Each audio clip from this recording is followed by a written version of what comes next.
নমস্কার, আমি তন্ময়। এই গল্পটি শেষে আপনাদের জন্য থাকবে একটি প্রশ্ন। সঠিক উত্তরদাতাদের নাম আমরা পরবর্তী গল্পে জানিয়ে দেব এবং আগের গল্পের সঠিক উত্তরদাতাদের নাম আমরা এই গল্পের শেষে উল্লেখ করব। তবে গল্পটা আপনারা মন দিয়ে পুরোটাই শুনুন।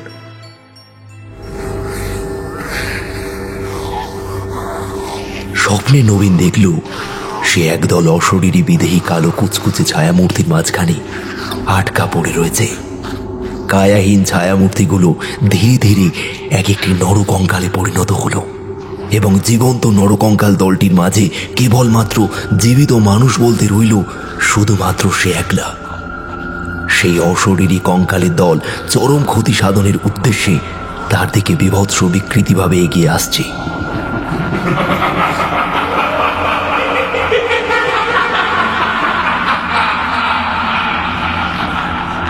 তাদের প্রত্যেকের চোখের দৃষ্টি একেবারে গাঢ় সবুজ।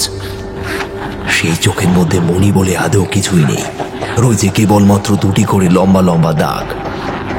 ঠোঁটের চামড়া বিহীন চোয়াল থেকে বেরিয়ে আসা একাধিক তীক্ষ্ণ ধারালো দাঁতের সারি অন্ধকার রাতেও ঝকঝক করছে। হিংস্র মাংসাশী প্রাণীর ন্যায় দাঁত মুখ বের করে তারা এগিয়ে আসছে ক্রমশ নবীনের দিকে এবং তারা বলছে,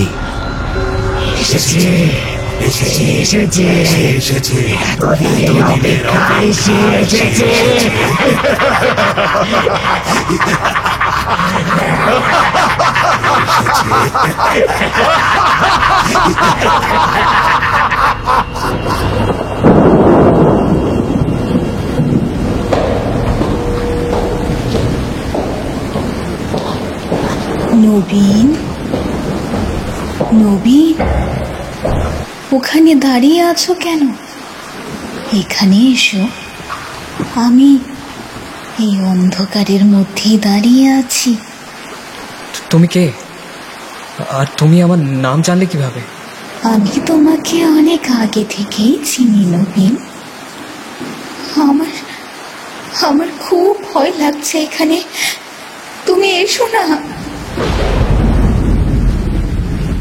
নিরুপায় হয়ে অন্ধকারের মধ্যে সিঁড়ি বেয়ে নিচের দিকে নেমে যায় নবীন। বাইরে কালবৈশাখী তাণ্ডব চলছে সেই সময়। ঠক ঠক পায়ের আওয়াজে সে নিচের দিকে নেমে যাচ্ছে, কিন্তু কোথায় যাচ্ছে সে? ওখানে কি সত্যি কেউ আছে, নাকি নবীন ভুল শুনেছে? আর আর ওই মেয়েটা কি অমন করে নবীনকে ডাকলো কেন? হঠাৎ এক ভয়াবহ বিদ্যুৎ চমকানোর আলোতে নবীন আবছা করে দেখল একটা মেয়ে কোনো একটা জায়গায় ঝুলে রয়েছে। ভয়ে থ হয়ে সেই সময় সে দাঁড়িয়ে পড়ল। কি দেখল সে? ওই অন্ধকারের বুক চিরে দুটো লাল চোখ দপ করে জ্বলে উঠল যেন।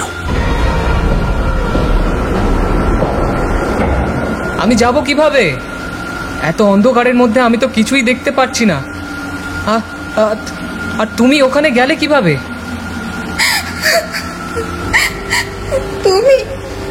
তুমি এত প্রশ্ন কেন করো? এসো না, আমি অনেক বিপদে পড়েছি, আমায় রক্ষা করো।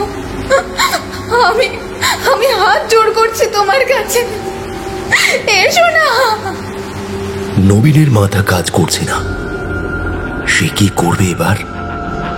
পেছনে তাকিয়ে দেখতেই সে বুঝতে পারল যে সিঁড়িটা দিয়ে সে এইমাত্র নিচে নেমেছে সেটা কোথায় চলে গেল। নবীন, আমাকে উদ্ধার করো। আমি কোথায় রয়েছি তুমি দেখতে পেয়েছো তো? দোহাই তোমার, আমাকে উদ্ধার করো।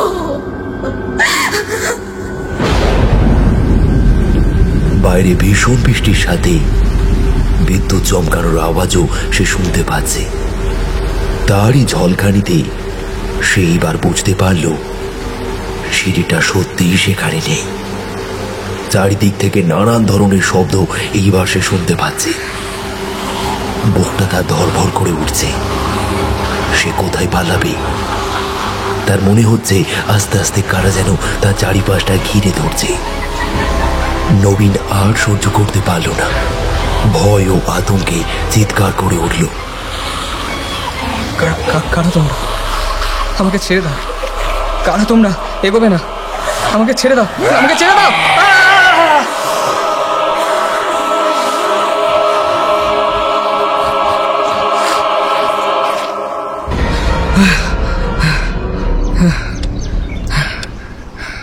ঘুমটা ভেঙে যায় নবীনের।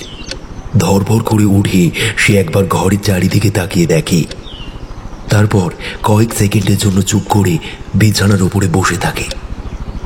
সে মনে মনে ভাবে সে একটা ভয়ানক স্বপ্ন দেখেছিল, আসলে ওটা সত্যি নয়।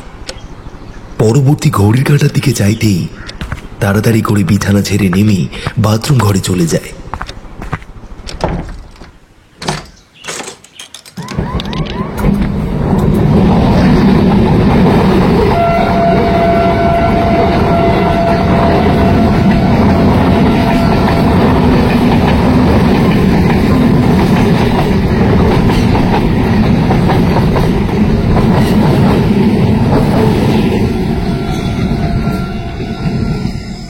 হায় ভগবান, এ কোন ধ্যার ধ্যারে গোবিন্দপুরে আমি এসে পৌঁছালাম। এখানে কি আদৌ কোনো মানুষ থাকে? না, চারিদিকে একেবারে ঘুটঘুটে অন্ধকার, কোথাও সামান্য এক আলোর উৎস পর্যন্ত নেই। গোটা পরিবেশ একেবারে অতল অন্ধকারের সমুদ্রে ডুবে রয়েছে যেন। ট্রেন থেকে নামতে যে এত দেরি হয়ে যাবে তা কি আর বুঝতে পেরেছিলাম? তাহলে কিছুতেই আর অমন অবেলায় বের হতাম না। গঙ্গারামপুর স্টেশনে ট্রেন থামতেই নবীন যখন ট্রেন থেকে স্টেশনে নিজের ব্যাগপত্র নিয়ে নামল, তখন চারপাশে শোচনীয় অবস্থা দেখে এক প্রকার বিস্মিত হয়ে পড়ল সে। গঙ্গারামপুর একটা ছোট্ট গ্রাম্য স্টেশন। সেই স্টেশনে কেবলমাত্র সে বাদে আর অন্য কোনো যাত্রী উপস্থিত নেই। কিছুটা সময় দাঁড়িয়ে প্রবল শব্দে হুইসেল ছেড়ে ট্রেন পুনরায় চলে যেতেই গোটা জায়গাটা তার কাছে ভয়াবহ অন্ধকারের সমুদ্র ছাড়া আর অন্য কিছুই মনে হলো না। চারপাশে যেদিকে চোখ যায় সেদিকে শুধুই অন্ধকার আর অন্ধকার। সেই গভীর অন্ধকারের মধ্যে কোনো কিছুই ঠাউর করা বড্ড কঠিন বিষয়। বছর বয়সী তরুণ যুবক নবীন দস্তিদার এক অত্যন্ত সাধারণ মধ্যবিত্ত দরিদ্র পরিবারের ছেলে। সে বহু কষ্টে কোন রকমে একটা কাজের সন্ধান পেয়ে আজ এত দূরে ছুটে এসেছে। গঙ্গারামপুরের নিকটবর্তী ছোট্ট মফস্বল অঞ্চলের এক গুদাম ঘরের নিত্যদিন হিসাব নিকাশের কাজে সে নিযুক্ত হয়েছে। এই কাজটা কিছুতেই সে হাতছাড়া করতে চায় না।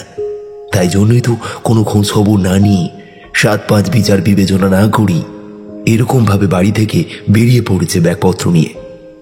কিন্তু এখানে এসে গঙ্গারামপুরের এই দৃশ্য দেখে মনে হলো গোটা অঞ্চলে জীবিত মানুষ বলতে কেবলমাত্র সে হয়তো একলাই রয়েছে। সে ভিন্ন আর অন্য কেউই নেই। একদিকে অবশ্য নবীনের ভালোই হলো, এতদিন ধরে অসংখ্য অগণিত মানুষের ভিড়ে থাকতে থাকতে তার যেন দম বন্ধ হয়ে আসছিল। তাই এমন জনমানবীন শুনশান প্রান্তে রাতের অন্ধকারে দাঁড়িয়ে সে যেন বেঁচে থাকার নতুন এক দিশা খুঁজে পেল। হ্যাঁ, প্রথমে প্রথমে কিছুটা অসুবিধা অথবা অস্বস্তি হলেও যত সময় যাবে ততই এই পরিবেশে একাকী থাকা তার কাছে অভ্যাসে পরিণত হবে। এই কথা নবীন বিলক্ষণ জানে। এবার শুধু কোন রকমে একটা মাথা গোঁজার জন্য আশ্রয় জোগাড় করতে পারলেই হলো। পকেট থেকে বিড়ির প্যাকেটটা বের করে তার মধ্যে থেকে একটা বিড়ি নিয়ে মুখের কাছে এনে 2 বার জোরে জোরে ফুঁ দিয়ে বিড়ি পরিষ্কার করে তাতে আগুন ধরিয়ে লম্বা টান দিল সে।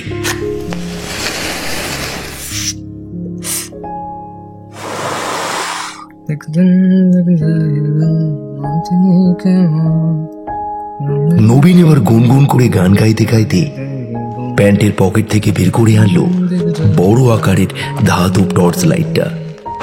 এখন আলো বলতে কেবলমাত্র এই টর্চ লাইটটাই তার কাছে ভরসা। নবীন ধূমপান করতে করতে হাতে ব্যাগপত্র তুলে নিয়ে সরু কাঁচামাটি রাস্তা ধরে সে নেমে এলো স্টেশন চত্বর থেকে। আকাশের দিকে মুখ তুলে তাকিয়ে নবীন দেখল মেঘের অন্তরালের ফাঁক থেকে কোনো রকমে মুখ বের করেছে কাস্তের বাঁকা ফলার মতো এক ফালি চাঁদের সামান্য অংশটুকু। স্বল্প পরিমাণ যোজনার আলো গলদ মোমের মতো নেমে আসছে পৃথিবীর বুকে। ফলে গোটা পৃথিবী জুড়ে এক অদ্ভুত আলো আঁধারির মায়াবী রহস্যময় পরিবেশের সৃষ্টি করেছে। কাঁচামাটি রাস্তার দুই ধারে থাকা ছোট বড় গুল্মলতা পাতায় অজানা কি সব ফুল ফুটেছে। তার থেকে একটা মিষ্টি গন্ধ ভেসে আসছে বাতাসে ভর করে। জল জমা কর্দমাক্ত জলাভূমির পার্শ্ববর্তী কচুবনে ঝাড় থেকে একটানা উঠে আসছে ব্যাঙের ডাক আর ঝিঝি পোকার গর্জন। দুটো একটা করে জোনাকি পোকা তাদের ক্ষুদ্র সোনালী আলোর সাহায্যে উড়ে বেড়াচ্ছে যত্রতত্র। গুনগুন করে গান গাইতে গাইতে নিজের খেয়ালে নবীন এগিয়ে চলেছে। কিন্তু হঠাৎ করে গুড়গুড় শব্দে গর্জে উঠল মেঘরাশি। সাথে সাথেই বাতাসের মাত্রা বেশ খানিকটা বাড়ল। শোঁ শোঁ শব্দে বাতাস বইতে আরম্ভ করল। এটা দেখে নবীন নিজের মনে নিজেই খানিকটা ভয় মিশ্রিত চাপা স্বরে বলল, সর্বনাশ করেছে। এখন বৈশাখ মাস, নিশ্চয়ই কাল বৈশাখী ঝড় উঠতে চলেছে। এখন আমি কি করব? এই ফাঁকা জনমানবহীন জায়গায় মাথা গোঁজার মতন আস্তানা এত তাড়াতাড়ি পাবো কোথায়? তবে কি ঝড় জলের মধ্যে খোলা আকাশের নিচে এমন অসহায় অবস্থায়? না না, ভেজা ছাড়া আর কোনো অন্য উপায় নেই দেখছি। কিন্তু এই অসময়ে বৃষ্টির জলে ভিজলে শরীর খারাপ করতে বাধ্য। না না না, যে করেই হোক আমাকে একটা চেষ্টা করতেই হবে। কিছু একটা আশ্রয় খুঁজে বার করতেই হবে। এই কথা বলে হাতের ব্যাগ নিয়ে রীতিমতো দৌড়াতে আরম্ভ করল নবীন। তবে ভাগ্য যে এত তাড়াতাড়ি তার সদয় হবে তা সে একেবারে ভাবতে পারেনি। সামান্য কিছুটা পথ দৌড়ে আসা মাত্রই তার নজরে পড়ল একটি বিশাল বড় শতাব্দী প্রাচীন ভগ্নপ্রায় অট্টালিকা।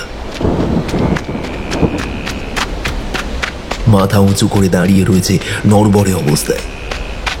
বুকের মধ্যে কেমন যেন বল ফিরে পেল নবীন। কোনো চিন্তা ভাবনা না করেই সে দৌড়ে ওই অট্টালিকার অন্দরমহলে প্রবেশ করল। আর সাথে সাথেই কালো আকাশের বুক ফালা ফালা করে দিয়ে কান ফাটানো শব্দে বজ্রপাত ঘটল। ভীষণ ঝড়ে তাণ্ডবে লণ্ডভণ্ড হয়ে যেতে লাগলো সমস্ত কিছু। অট্টালিকার মধ্যে দাঁড়িয়ে ঝড় জল প্রাকৃতিক দুর্যোগ দেখতে লাগলো নবীন। আর মনে মনে ভাবল, ভাগ্যে সেই মাথা গোঁজার মতো থাকার জায়গাটা পেল। তা না হলে যে তার কি অবস্থা হতো সে স্বয়ং ঈশ্বরই জানেন। কে বাবা তুমি? কোথা থেকে আসছো? নবীন একেবারে চমকে উঠল। চকিতে পিছন ফিরে ঘাড় ঘুরিয়ে তাকাতেই সে দেখল একজন বয়স্ক বৃদ্ধ মানুষ দাঁড়িয়ে রয়েছেন তার মুখোমুখি। নবীন ঘুণাক্ষরেও টের পায়নি যে এই মানুষটি কখন তার সন্নিকটে এসে উপস্থিত হলেন। সে মনে মনে এটাই ধারণা করল যে ভদ্রলোক হয়তো এখানে আগে থেকেই উপস্থিত ছিলেন। আর তা খেয়াল না করেই নবীন তাড়াহুড়োয় ভিতরে ঢুকে এসেছে। নিজেকে কিছুটা স্বাভাবিক করে নবীন উত্তরে বলল, আগে আমার নাম নবীন। আমি এইমাত্র সন্ধ্যার ট্রেনে গঙ্গারামপুর এসে পৌঁছেছি। এই মফস্বলেই একটা হিসাব নিকেশের কাজে আমার এখানে আসা, কিন্তু কোথায় যে আশ্রয় নেব তা বুঝতে পারছিলাম না। আর এই আচমকা ঝড় উঠল, তাই জন্যই ছুটতে ছুটতে আমি এই বাড়ির মধ্যে এসে প্রবেশ করেছি। কথাগুলো খানিকটা সংকোচের সাথেই বলল নবীন। এইভাবে বিনা অনুমতিতে অন্যের বাড়িতে প্রবেশ করা সত্যিই বেশ অস্বস্তির বিষয়। অন্ধকারে দাঁড়িয়ে থাকা ভদ্রলোক সৌজন্যমূলক হাসি হেসে বললেন,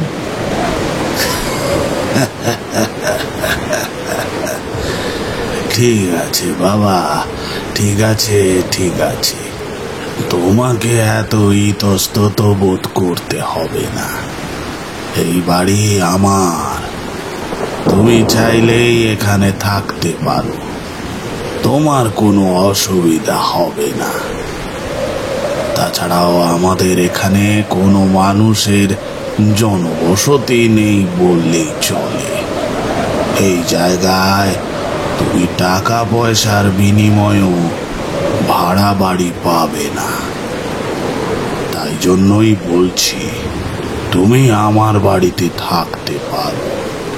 এখানে থেকে তুমি তোমার কাজ করবে, যদি তোমার কোনো আপত্তি না থাকে। নবীন যেন নিজের কানকে নিজেই বিশ্বাস করতে পারছিল না। সত্যি আজকালকার দিনেও যে এত ভালো মানুষ হতে পারে, এমন নিঃস্বার্থভাবে অন্যের জন্য ভাবতে পারে, তা ব্যতিক্রমী এক ঘটনা বটে। এ যেন একেবারে ওই হাতে চাঁদ পাওয়ার মতন বিষয়। প্রবল আনন্দে আত্মহারা হয়ে নবীন বলল, আপনাকে যে কি বলে ধন্যবাদ জানাবো। সত্যি এখানে এসে আমার থাকার জায়গা নিয়ে বেশ চিন্তা হচ্ছিল, কিন্তু আপনার কথা শুনে যাবতীয় চিন্তার ভার থেকে মুক্তি পেলাম। তবে আপনি ভাববেন না, আপনার এই বাড়িতে থাকার জন্য মাসে উপযুক্ত ভাড়া দিয়ে তবেই আমি থাকব। আপনি যদি চান তাহলে আমার কাছ থেকে অগ্রিম টাকাও নিয়ে রাখতে পারেন, তাতে আমার কোনো অসুবিধা নেই।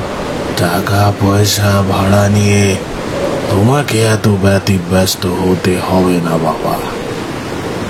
টাকা পয়সা নিয়ে আমার কোনো লাভ নেই।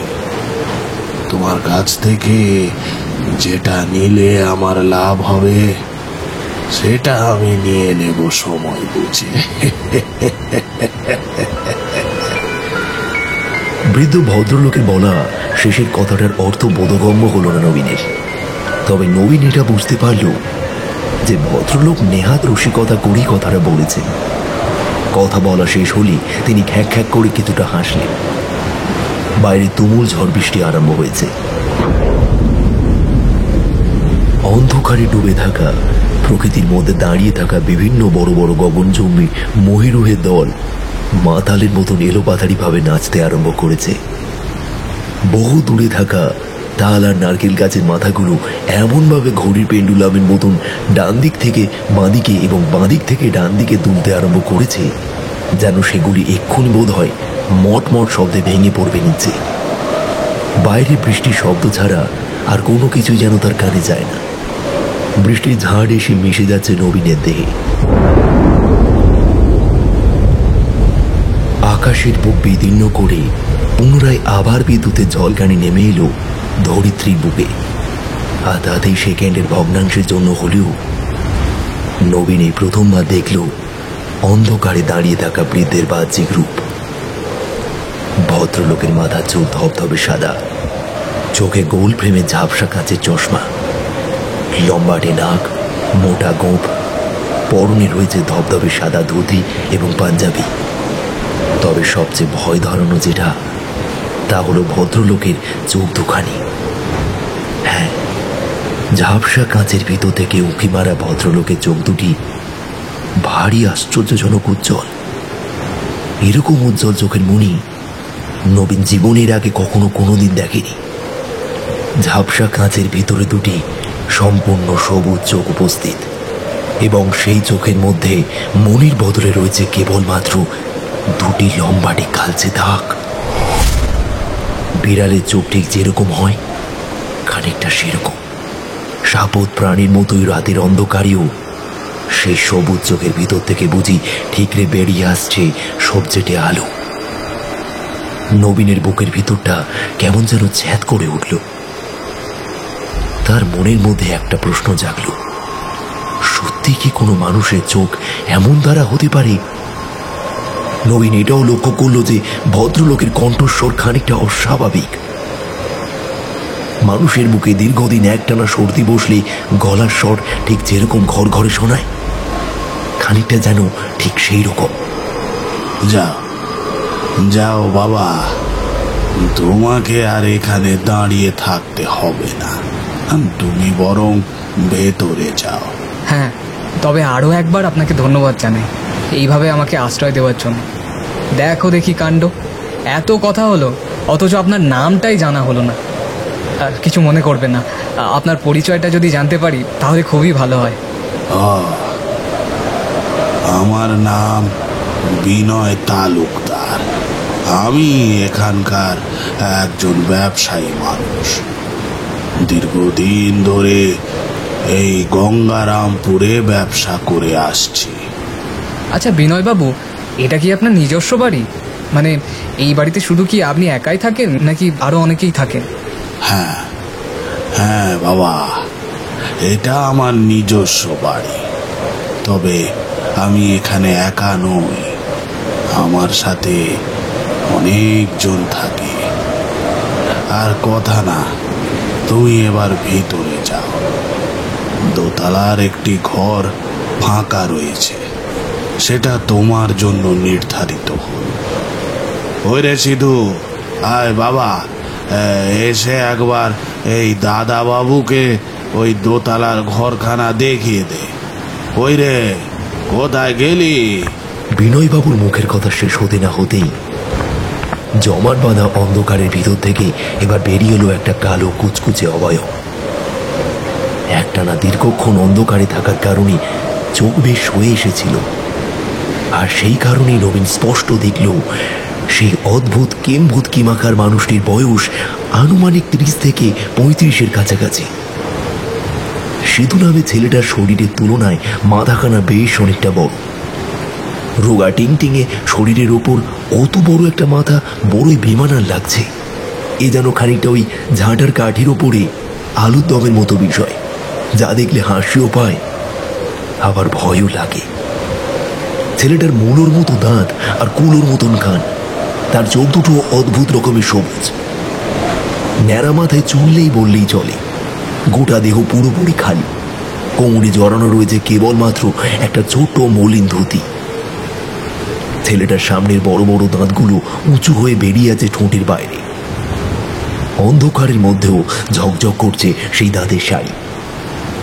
ছেলেটিকে দেখেই বোঝা যায় বিনয়বাবুর বাড়িতে এই সিধু নামক ছেলেটি 5 মাস খাটার জন্য কাজ করে। বিনয়বাবু দিকে একটিবার তাকিয়ে কি যেন চোখের ইশারা করলো সে। তারপর খিলখিল করে নিজের মনে খানিকটা হেসে সাপের মতো হেসে সুরে বলল, আসুন আসুন আসুন দাদা বাবু, আসুন, আপনি আসুন আমার সাথে, আমি আপনাকে এই দোতলার ঘরটা দেখিয়ে দিচ্ছি। আসুন আসুন আসুন। নিজের ব্যাগপত্র নিয়ে নবীন ছায়ামূর্তির সাথে তার দেখানো পথ অনুসরণ করে এগিয়ে এলো বাড়ির অন্দরমহলের ভিতরে। সেথায় প্রবেশ করতেই তার নাকে একটা অদ্ভুত আষ্টে বোধ গন্ধ ঠেকল। দীর্ঘদিন ধরে কোথাও যদি রক্ত মাংস পচতে থাকে তাহলে ঠিক যেরকম দুর্গন্ধ বের হয়, এই গন্ধ একেবারেই হুবহু সেই রকম। নাকে হাত চাপা দিয়ে সিঁড়ি দিয়ে দোতলায় উঠে এলো নবীন।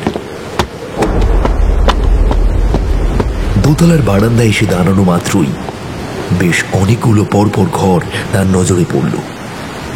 সেই ঘরগুলির মধ্যে থেকে একটি ঘরের দরজা খুলে শুধু চোখের ইশারায় বুঝিয়ে দিল এটি হলো তার ঘর। ঘরের ভিতরে প্রবেশ করে নিজের ব্যাগপত্র রেখে ছোট্ট একখানি বিছানার উপরে বসল সে। সামনে থাকা বিশাল বড় আধ ভাঙা কাঠের জানলাটার পাল্লাটা কিছুটা খুলে দিতেই বাইরের প্রকৃতির তাণ্ডব তার চোখের সামনে ফুটে উঠল। গোটা বাড়িটার অবস্থা দেখলে বোঝা যায় যে বাড়িটা আজ থেকে বহু বহু বছর আগে নির্মাণ করা হয়েছিল এবং দীর্ঘদিন ধরে অযত্নে এইভাবেই পড়ে রয়েছে। সিধু সেই ঘরখানা দেখিয়ে দিয়ে কখন যে নিঃশব্দে কোথায় মিলিয়ে গেল অন্ধকারের সাথে তার টেরও পেল না নবীন। বেশ খানিকটা সময় সেভাবেই জানলার সন্নিকটে বসে থেকে সে ঘরের খোলা দরজার সামনে এসে দাঁড়াতেই একেবারে চমকে উঠল। তার মেরুদণ্ড বেয়ে বয়ে গেল কনকনে ঠান্ডা বরফ গোলা জলের মতো রক্তের স্রোত। বুকের বাম দিকে থাকা হৃৎপিণ্ড এমনভাবে লাফিয়ে উঠল যেন তা একটু হলেই গলার কাছে উঠে আসবে। নবীন দেখল কড়িবর্গার কাঠ থেকে সম্পূর্ণ উল্টো হয়ে একেবারে চামচিকের মতন ঝুলে রয়েছে কতগুলো কালো কালো অবয়ব, যাদের পাগুলো ওপরে এবং দেহ সহ মাথা নিচের দিকে ঝুলন্ত অবস্থায় রয়েছে। তবে সেগুলো মোটেও চামচিকি নয়, আকারে বেশ বড় এবং দেহের অবয়ব দেখে বোঝা যায় ওগুলো যেন কোনো মানুষের ছায়া শরীর। নিজের চোখকে নিজেই যেন সে বিশ্বাস করতে পারছিল না। দুইবার ভালোভাবে চোখ বুলিয়ে নিয়ে সামনের দিকে তাকাতেই নবীন দেখল না, কোথাও আর কিছুই নেই, সবকিছু একেবারেই আগের মতন স্বাভাবিক। নবীন ব্যাপারটা বুঝতে পারল না কি হলো।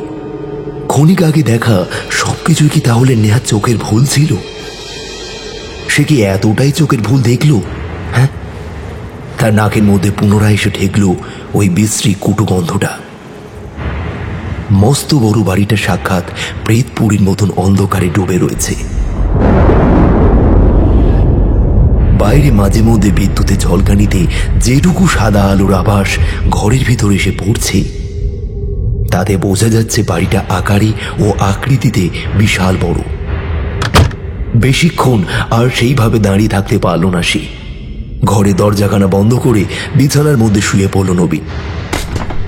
সারাদিনের অনেক পরিশ্রম, যাত্রা ধকল সবকিছু মিলিয়ে ক্লান্ত অবস্থায় কখন যেন ঘুমে তার দুই চোখের পাতা বন্ধ হয়ে এলো নিজের অজান্তেই।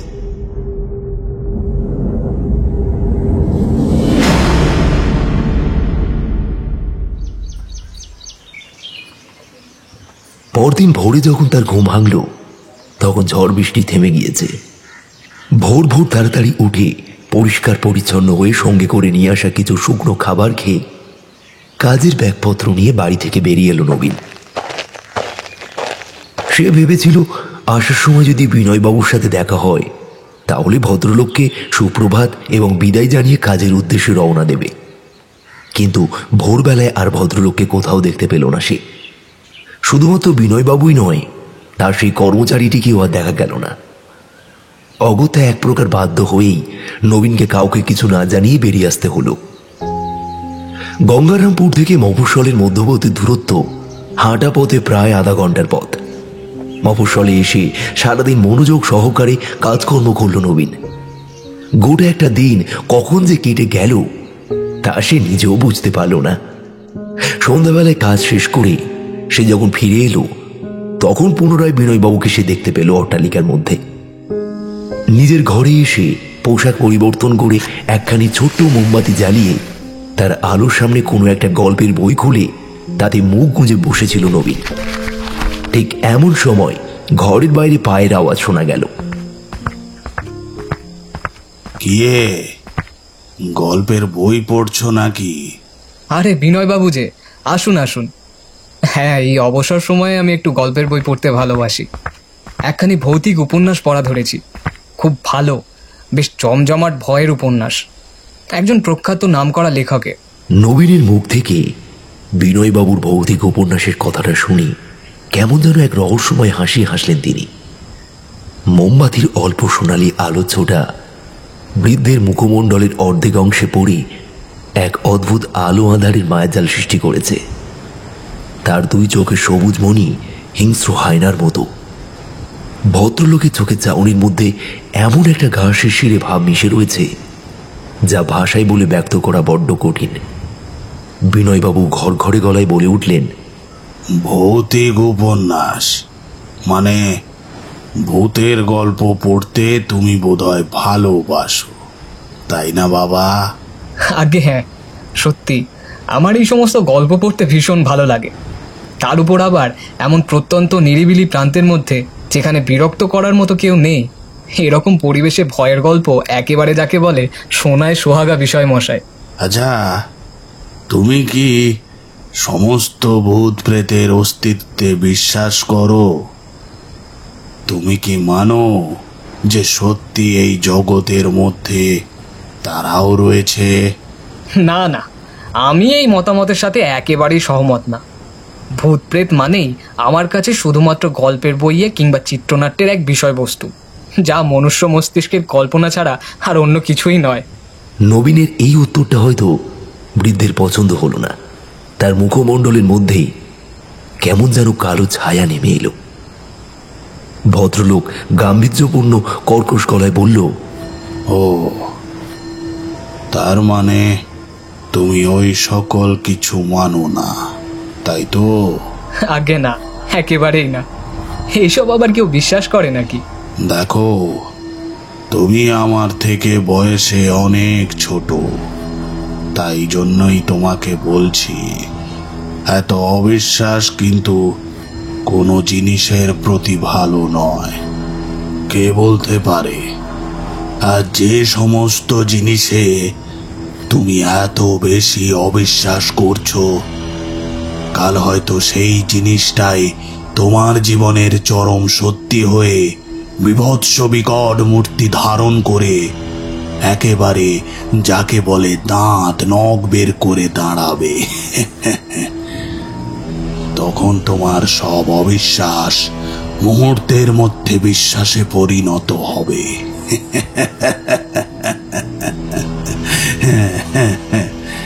বিনয়বাবু, মার্জনা করবেন, আপনার এই কথা আমি কিছুতেই মেনে নিতে পারলাম না।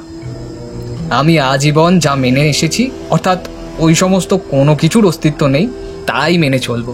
না, এখন আমি শুধু তোমাকে একটা কথাই বলতে পারি যে খুব শীঘ্রই তোমার অবিশ্বাসের দেওয়ালের ভাঙন ধরবে।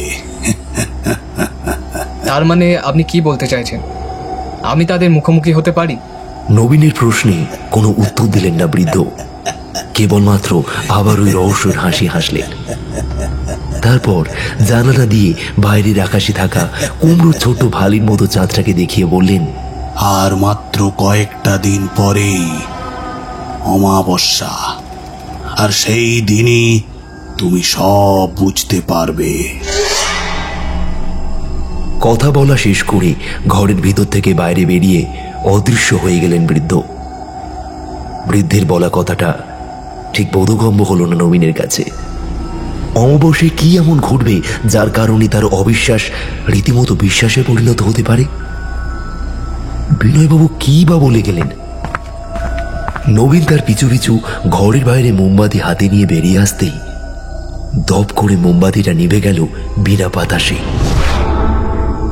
আর সাথে সাথেই ওর মনে হলো বাইরের একাধিক কালো কালো কিম্ভূত কিমাকার ছায়ামূর্তি এতক্ষণ ধরে যেন তাদের কথোপকথন শুনছিল ওই ঘরের বাইরে দাঁড়িয়ে। হঠাৎ করে নবীন বেরিয়ে আসতেই তারা যে যেদিকে পারল ছোটাছুটি করে এক প্রকার মিলিয়ে গেল। নবীনের বুকের ভিতরটা মোচড় দিল। কাল এই বাড়িতে আসার পর থেকেই তার মনে হচ্ছে যে এখানে শুধুমাত্র সে বা বিনয়বাবু কিংবা তার কাজের ছেলেটি থাকে না, এছাড়াও আরো অনেক অনেক মানুষ থাকে, কিন্তু তাদের এখনো পর্যন্ত নবীন দেখা পায়নি। তারা যেন বাতাসে ভর করে হঠাৎ করে আসে, আবার হঠাৎ করেই মিলিয়ে যায় চোখের পলকে। রাতের খাবার খেয়ে দোতলার বারান্দায় খানিকটা সময় পায়চারি করছিল সে। এ তার নিত্যদিনের স্বভাব। ঠিক এমন সময় ঘটল এক অবিশ্বাস্য ঘটনা। নবীন শুনতে পেল নিচের তলা থেকে ভেসে আসছে মৃদু কান্নার আওয়াজ।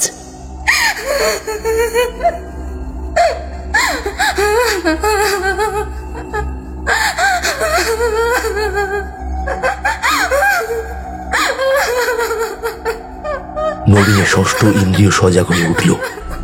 সে বোঝার চেষ্টা করল ও যা শুনছে তা সত্যিই সঠিক, নাকি এটাও কেবলমাত্র শোনার ভুল। কিন্তু খানিকটা সময় নিশ্চুপ ভাবে দাঁড়িয়ে থাকার পর নবীন বুঝতে পারল সত্যি নিচের তলা থেকে একটা মৃদু চাপা কান্নার আওয়াজ ভেসে আসছে। ঋণ ঋণে মেয়েলি গলায় ইনিয়ে বিনিয়ে ফুপিয়ে ফুপিয়ে কেউ যেন কেঁদে চলেছে একটানা।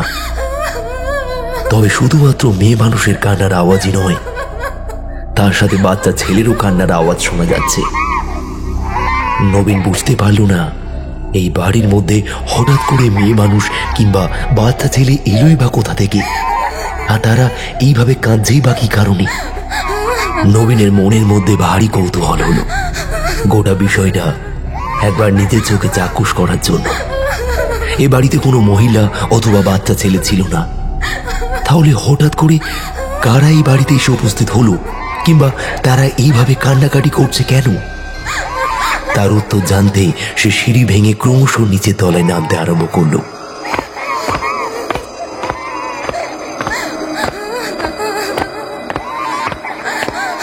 আর যতই সে নিচে নামতে লাগলো ততই বাতাসের মধ্যে মিশে থাকা একটা বিভৎস মাংস পচা গন্ধ তার নাক মুখ যেন একেবারে চেপে ধরল। নাকে হাত চাপা দিতে বাধ্য হলো নবীন। বার কয়েক চেষ্টা করার পরেও কিছুতেই হাতের মোমবাতিটা আর জ্বালানো গেল না। ফলে ঘুরঘুরে অন্ধকারে অতীব সাবধানে সিঁড়ি ভেঙে নামতে হলো তাকে। তবে একটানা দীর্ঘক্ষণ অন্ধকারে থাকার কারণে তার চোখ পুরোপুরি সয়ে এসেছিল, আর সেই কারণে ও নিচের তলায় নেমে কান্নার আওয়াজ অনুসরণ করে এগিয়ে গেল সিঁড়ির অন্ধকারের দিকে। আর সেখানে গিয়ে যা দেখল তাতে পুরোপুরি হতবাক হয়ে পড়ল। সিঁড়ির তলা থেকে কালো কুচকুচে একদল বিড়াল তাকে দেখা মাত্রই দৌড়ে পালিয়ে গেল।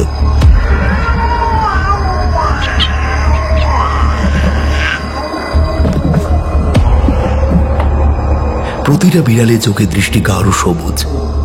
সেখানে মণি বলে কিছুই নেই, রয়েছে কেবলমাত্র দুটো কালো লম্বা চেরা দাগ, ঠিক বিনয়বাবুর চোখের মতোই। নবীন মাথা চুলকে অবাক কণ্ঠে বলে উঠল, এটা কি হলো? এক্ষুনি তো এখান থেকে একটা মেয়ের কান্নার আওয়াজ ভেসে আসছিল। তাহলে তাহলে এত বিড়াল এলো কোথা থেকে? হতভম্বের মতো সিঁড়ির তলায় দাঁড়িয়েছিল নবীন। ঠিক এমন সময় সজারুর গায়ের কাঁটার মতো এক এক করে খাড়া হয়ে গেল শরীরের প্রতিটি লোম। কে যেন ঘাড়ের একেবারে কাছেই ঠান্ডার নিঃশ্বাস ফেলেছে। মুহূর্তের মধ্যে মাত্রাতিরিক্ত হৃদস্পন্দনের গতি বেড়ে গেল। নবীনের মনে হলো বর্তমানে তার বুকের মধ্যে যেন একসাথে 100টা ঘোড়া টকবক করে ছুটতে আরম্ভ করেছে। ধীরে ধীরে পিছন ফিরে তাকাতেই সে দেখতে পেল এক বিশাল বড় অতিকায় কালো ছায়া কোথায় থেকে উপস্থিত হয়েছে তার নিকটে। সেই কালো ছায়াটির চোখ মুখ কোনো কিছুই আলাদাভাবে বোঝা যায় না, শুধুমাত্র এইটুকু বোঝা যায় যে ওই আগুনের ভাঁটার মতন গনগনে লাল অংশ দুটো ছায়ামূর্তির চোখ। নবীন বুঝতে পারল না এই দীর্ঘ অতিকায় মানুষটি আসলে কে। এক মুহূর্তের জন্য হলেও তার মনে হলো এটা যেন রক্ত মাংসে গড়া জীবিত কোনো মানুষের শরীর নয়, কায়াহীন কেবলমাত্র একটি ছায়া। নবীন কাঁপা কাঁপা গলায় প্রশ্ন করতে যাচ্ছিল, কিন্তু এমন সময় একটা দমকা বাতাসের স্রোতে সেই ছায়ামূর্তি চোখের সামনে থেকে একেবারে কর্পূরের মতো অদৃশ্য হয়ে গেল। নবীন আর এক মুহূর্ত সেখানে দাঁড়িয়ে না থাকতে পেরে সে দৌড়ে উঠে এলো দোতলায়। না না না,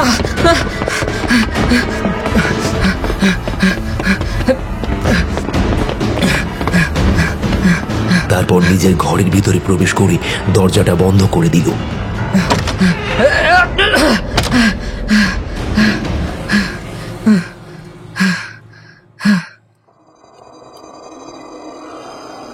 এই সমস্ত কি ঘটছে তার সাথে? না না না, নবীন মোটেও ভূত প্রেত অশরীরী প্রেতাত্মা এই সকল কোনো কিছুরই অস্তিত্ব বিশ্বাস করে না। তাহলে কি বিনয়বাবু নিছকই ভয় দেখানোর জন্য এরকম অবান্তর ঘটনা ঘটাচ্ছেন? হ্যাঁ, যাতে নবীন অতিলৌকিক অস্তিত্বে বিশ্বাস করতে বাধ্য হয়। কিন্তু এই সমস্ত কিছু করে তার লাভ কি? এক রাশ প্রশ্নকে নিয়ে বিছানার উপর শরীরটা টান টান করে মেলে দেওয়া মাত্রই ঘুমে দু চোখ বুজে এলো নবীনের। কল্পনার জগতে ধীরে ধীরে হারিয়ে গেল সে।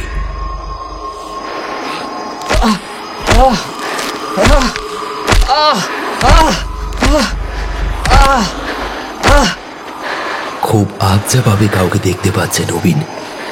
তার মনে হচ্ছে কোনো এক নারী তার পা ধরে টানতে টানতে নিয়ে যাচ্ছে কোনো এক জায়গায়।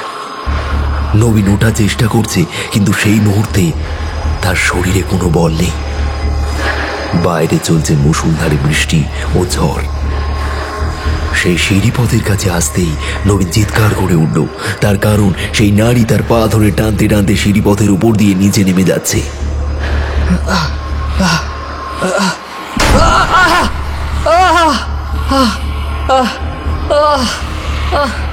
এবং নিচে নেমে আসতেই দুটো পা ধরে ছুঁড়ে ফেলে দিল নবীনকে। কিসের সাথে একটা জোরে ধাক্কা খেল সে। নবীন প্রায় কোঁকিয়ে উঠল। সে বুঝতে পারল তার মাথা ফেটে রক্ত বার হচ্ছে। ছেড়ে দাও, ছেড়ে দাও আমায়, ছেড়ে দাও, ছেড়ে দাও। কিছুক্ষণ ওইভাবে পড়ে থাকার পর নবীন আস্তে আস্তে উঠে দাঁড়ানোর চেষ্টা করল।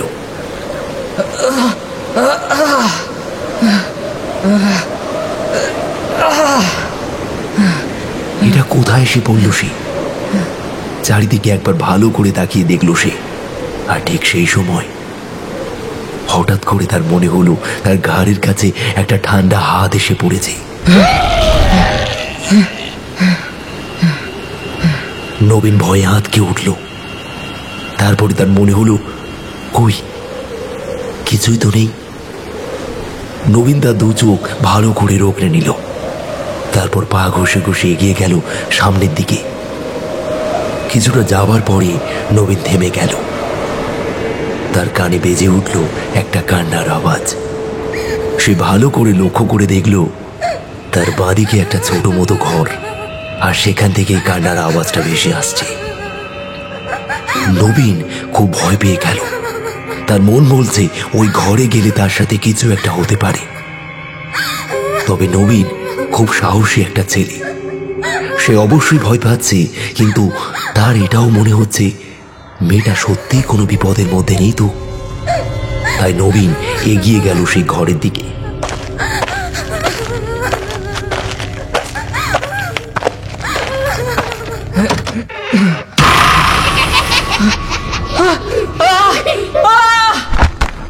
দরজাটা খুলতেই হঠাৎ করেই তার মুখের সামনে ঝুলে পড়ল একটা কাটা মাথা।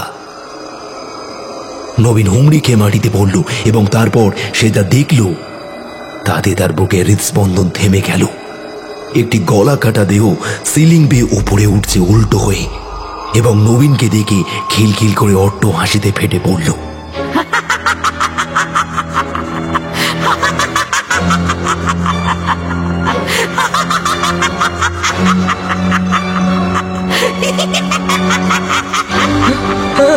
না না না!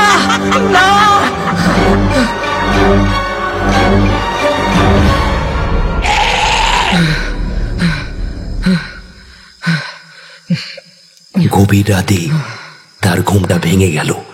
এক বিভৎস ভয়াবহ দুঃস্বপ্ন দেখল নবীন। চিৎকার করে বিছানার মধ্যে ধরপড়িয়ে উঠে বসল সে।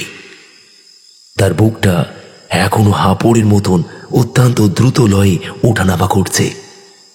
বিছানার পাশে রাখা টেবিলের উপরে জলের গ্লাসের ঢাকনার নিচে নামিয়ে রেখে সবটুকু জল এক নিঃশ্বাসে ঢক ঢক করে পান করল ছেলেটা।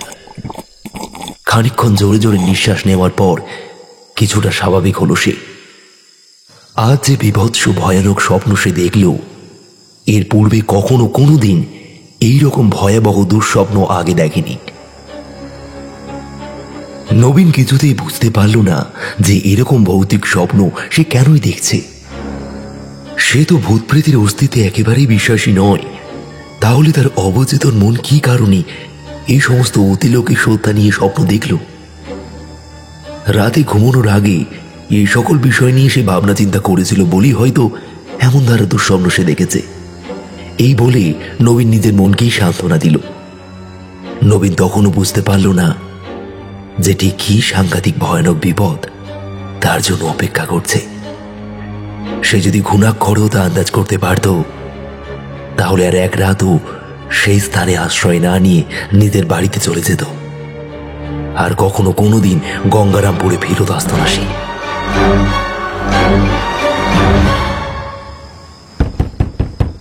নবীন, নবীন বাবা, এই ঘরের দরজাখানা একটিবার খোলো বাবা, খোলো, তোমার সাথে আমার বিশেষ দরকার রয়েছে।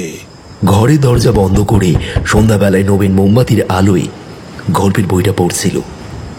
একেবারে টান টান উত্তেজনায় ভরপুর এক পর্যায়ে পৌঁছেছিল।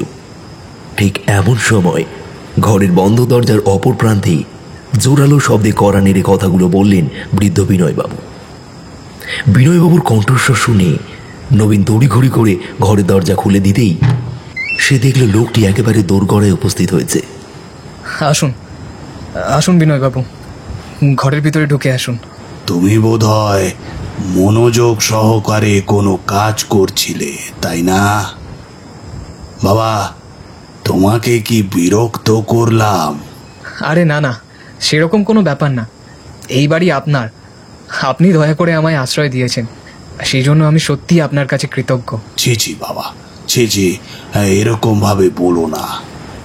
আশা করি তোমার মনে আছে প্রথম দিনই আমি তোমাকে বলেছিলাম যে উপযুক্ত সময় এলে আমি তোমার কাছ থেকে এই বাড়িতে থাকার বিনিময়ে আমার যা প্রয়োজন তা চেয়ে নেব। আজ আজ হলো সেই দিন। আজ আমি তোমার কাছ থেকে সেই জিনিস চাইবো। হ্যাঁ হ্যাঁ বিনয়বাবু, আমার মনে আছে। আপনি বলুন, আমার সাধ্যের মধ্যে হলে আমি অবশ্যই আপনাকে তা দেওয়ার চেষ্টা করব। হ্যাঁ, তুমি তুমি এত উত্তেজিত হয়ে পড়ো না। বসো বসো নবীন বাবা, বসো, শান্ত হও, তারপর সব কথা বলছি।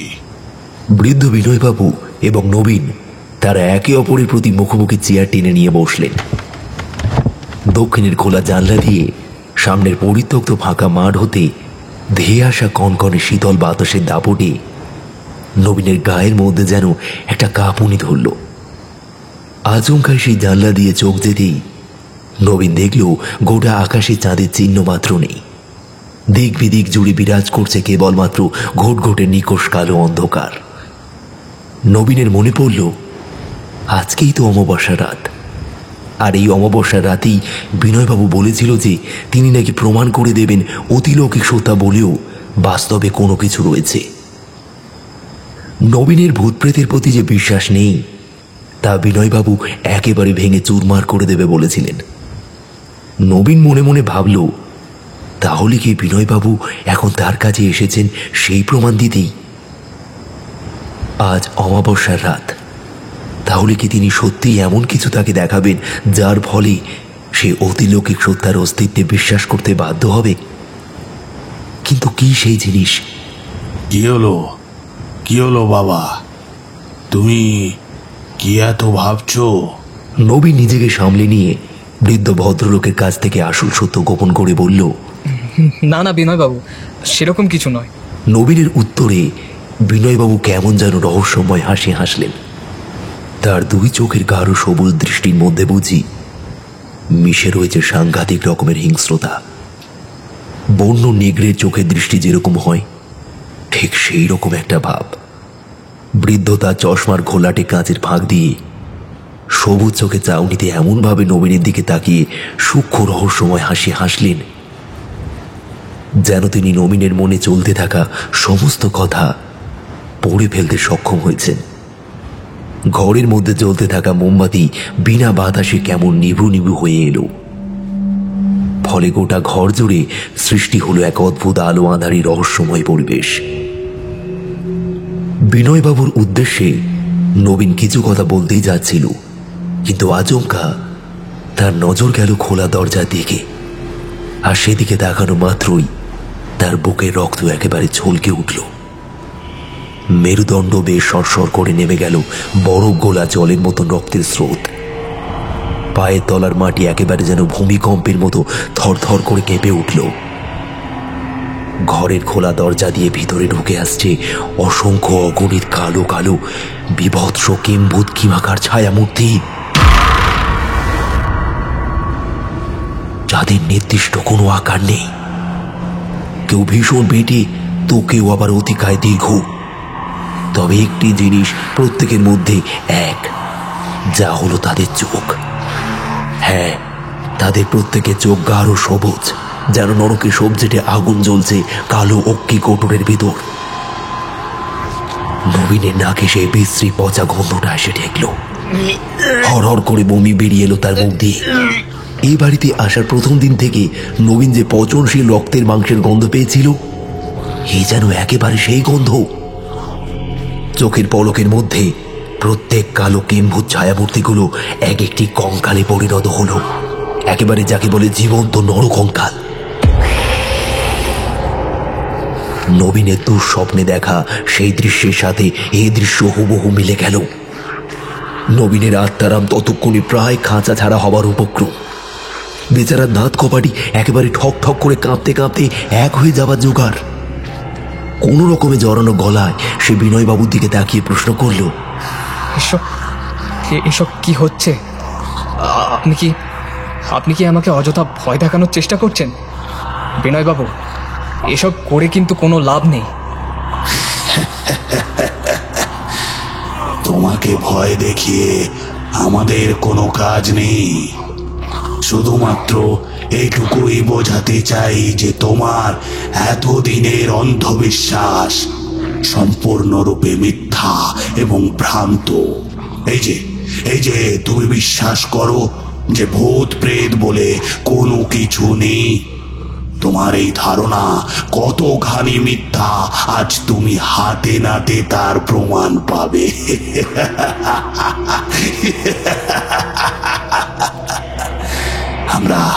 আমরা আজ থেকে বহু বহু বছর আগে জীবিত ছিলাম, কিন্তু এখন আর কেউই জীবিত অবস্থায় নেই। আমরা সকলেই মৃত। প্রায় বছর 10 আগে এই জায়গায় এক ভয়ানক সাংঘাতিক মহামারী দেখা দিয়েছিল। মহামারীর কবলে পড়ে গ্রামকে গ্রাম উজাড় হয়ে যায় রাতারাতি। তারপর আর এখানে কোনো জনবসতি গড়ে ওঠে না। কেবলমাত্র আমরা কিছু অতৃপ্ত প্রেতাত্মারা এখনো মুক্তি না পেয়ে এখানে থেকে গিয়েছি, এই পরিত্যক্ত বাড়ির মধ্যে। এ বাড়ি আমার। আমি এখানকার এক স্বনামধন্য ব্যবসায়ী ছিলাম, কিন্তু এখন সেই সমস্ত কিছুই এক অতীতের ঘটনা ছাড়া অন্য কিছুই নয়।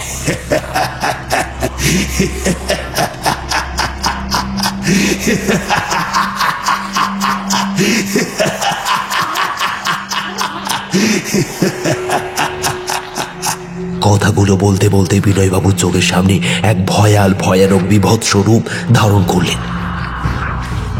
শরীরের মধ্যে থেকে সমস্ত চামড়ার আস্তরণ খসে গিয়ে তার দেহটা একটা আস্ত নরকঙ্কালে পরিণত হলো। মাথা ধবধবে সাদা খুলি বনবন করে ঘুরতে আরম্ভ করলো। নিজের চোখকেই যেন নিজেই বিশ্বাস করতে পারছিল না নবীন। হিতাহিত জ্ঞান শূন্য ন্যায় অবস্থা হলো তার। বুকের বাম দিকটা এমন ভাবে লাফাতে আরম্ভ করলো যেন এক্ষুনি বোধহয় হৃদযন্ত্রে ফেটে গিয়ে তার মৃত্যু ঘটবে। ততক্ষণে সেই একদল নরকঙ্কাল তথা একদল প্রেতাত্মারা খিলখিল করে হাসতে আরম্ভ করেছে। তাদের প্রত্যেকের চোখে সবুজ দৃষ্টি আরো উজ্জ্বল হয়ে উঠেছে। তীক্ষ্ণ দাঁত নখ বের করে তারা হাড়ে হাড়ে খটখট করে শব্দ তুলে এগিয়ে আসছে নবীনের দিকে। চরম ভয়ে নবীন ততক্ষণে কাঁপতে আরম্ভ করেছে। এত ভয়, এত উত্তেজনা, এত আতঙ্ক সে আর আগে কোনোদিন কখনো অনুভব করেনি। এই অভিজ্ঞতা জীবনে প্রথমবার। নবীন বুঝতে পারল যে তাকে এখনই এখান থেকে পালিয়ে যেতে হবে, যেভাবেই হোক। তা না হলে তার মৃত্যু অবধারিত। এই একদল প্রীতির মাঝে পড়ে আজ তার প্রাণ যাবেই যাবে। মা বাবার মুখটা শেষবারের মতন ভেসে উঠল তার দুই চোখের সামনে। হায় রে ঈশ্বর, অভাব অনটনের তাড়নায় পড়ে বহুদূরে এই অজপাড়া গায়ে চাকরি করতে এসে শেষে প্রাণটাই খোয়া যাবে নাকি? না না না, কিছুতেই না। এই ভেবে নবীন এতটুকু দেরি না করে সবটুকু শক্তি একত্রিত করে শটান উঠে দাঁড়ালো। তারপর ঝাঁপিয়ে পড়ল দক্ষিণের আধভাঙা খোলা জানলাটা দিয়ে নিচে। কোনো দিকে না তাকিয়ে দিগ্বিদিক জ্ঞান শূন্যর মতন সে দৌড়াতে আরম্ভ করলো পাগলের ন্যায়।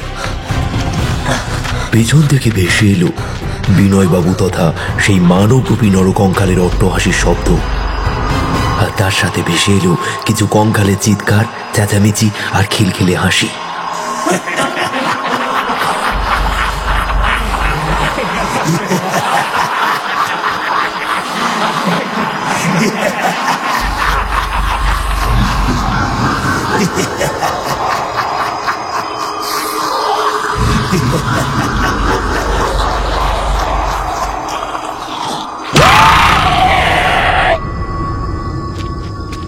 কোন রকমে ছুটতে ছুটতে নবীন এসে উপস্থিত হলো গঙ্গারামপুর স্টেশনে। সত্যি হয়তো ঈশ্বর সে রাতে নবীনের সদয় হয়েছিল। তিনি জাননি ওইভাবে একদল অশরীরী প্রেতাত্মার কবলে পড়ে তার মৃত্যু ঘটুক। তাই জন্যই তো স্টেশনে ট্রেন আসতে দেখল সে। সামান্যতম কোনো ভাবনা চিন্তা না করে একেবারে ঝাঁপিয়ে পড়ল ট্রেনের কামরার দরজা লক্ষ্য করে। এরপর আর কিছুই মনে নেই নবীনের। জ্ঞান হারিয়ে লুটিয়ে পড়ল সে চলন্ত ট্রেনের মধ্যে। আরে দাদা, আরে কি হলো কি আপনার? আরে এই আপনি কি ঠিক আছেন তো? উঠুন উঠুন উঠুন উঠুন, এই ধর ধর ধর, সবাই মিলে ধর ওকে। চোখে মুখে ঠান্ডা জলে ছিটে পড়তেই ধীরে ধীরে জ্ঞান ফিরে এলো নবীনের। জ্ঞান ফিরে আসা মাত্রই সে দেখল তার দিকে ঝুঁকে পড়েছে অনেকগুলো অচেনা অপরিচিত মানুষের মুখ। তাদের সাহায্য নিয়ে উঠে বসে খানিকটা জল খেয়ে কিছুটা স্বাভাবিক হওয়ার পর একরাশ প্রশ্নের মুখোমুখি হতে হলো তাকে। তবে সেই সমস্ত প্রশ্নের কোনো সঠিক উত্তর নবীন দিল না, কারণ সে জানতো সে যদি আসলে কি ঘটেছে সেই সত্যিটা বলতো তাহলে সকলেই হয়তো তাকে পাগল ভাবতে পারত। ভাগ্যক্রমে ট্রেনটা পেয়ে গেল, তা না হলে যে কি হতো সে নিজেও জানত না। নবীন এবার সিদ্ধান্ত নিল আর কখনো কোনোদিন এই জায়গায় সে ফিরে আসবে না, এবং সে এটাও মানতে বাধ্য হলো যে তার এতদিনের বিশ্বাস একেবারে ভুল ছিল। নবীনের স্মৃতি হয়ে এই বিভৎস ভয়ানক অমাবস্যার রাতের ভৌতিক কাহিনী আজীবন থেকে যাবে তার, যা সে কখনো কোনোদিন শত চেষ্টা করেও ভুলতে পারবে না। এই ঘটনার বছর 5 পর নবীনকে আর একবার আসতে হয়েছিল সেখানে এক বিশেষ দরকারে। তবে সন্ধ্যার অন্ধকারে 9 দিনে দুপুরের খটখটে সূর্যের আলোতে বছর 5 পর নবীন গঙ্গারামপুরে এসে দেখল গোটা জায়গাটা একেবারে স্বাভাবিক হয়ে গিয়েছে। সেই অট্টালিকাও ধসে পড়েছে, সেখানে বেশ কিছু মানুষের জনবসতি গড়ে উঠেছে।